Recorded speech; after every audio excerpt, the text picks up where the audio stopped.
Good morning, it's Pastor Pete coming from the Grace Church offices. You know, at a time like this during this COVID-19, we think a lot about waiting. And you find yourself waiting a lot these days. You're waiting for schools to maybe reopen, waiting for church to reopen, waiting for a vaccine, waiting. And the truth is, it's not like we didn't wait before COVID-19. We're often waiting for a loved one to respond to the gospel and wondering why they don't. Waiting for someone to grow, waiting for something to happen, and it seems like it's delayed forever. We're often waiting for Jesus to come back, waiting for God's promises and God to answer our prayers. Waiting is a very common thing in the Bible.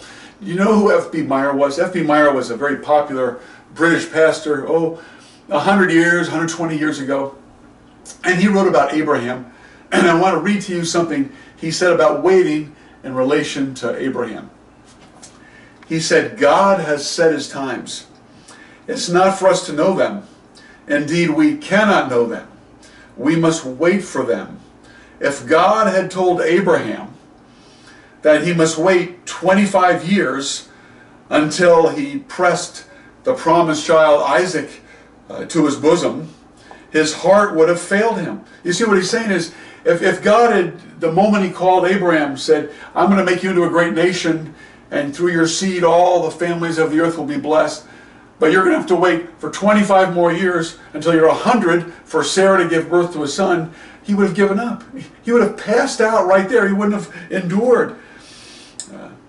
So in gracious love, the length of the weary years was hidden. And only as they were nearly spent, and Abraham got to be 100 almost, or 99 years old, and there are only a few more months to go, then God told Abraham, at this time, soon your wife Sarah will have a son.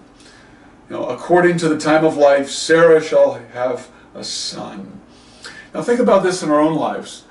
If God told you on the front end how long you would have to wait to find for God to answer a prayer, for how long you may have to go through something in this life.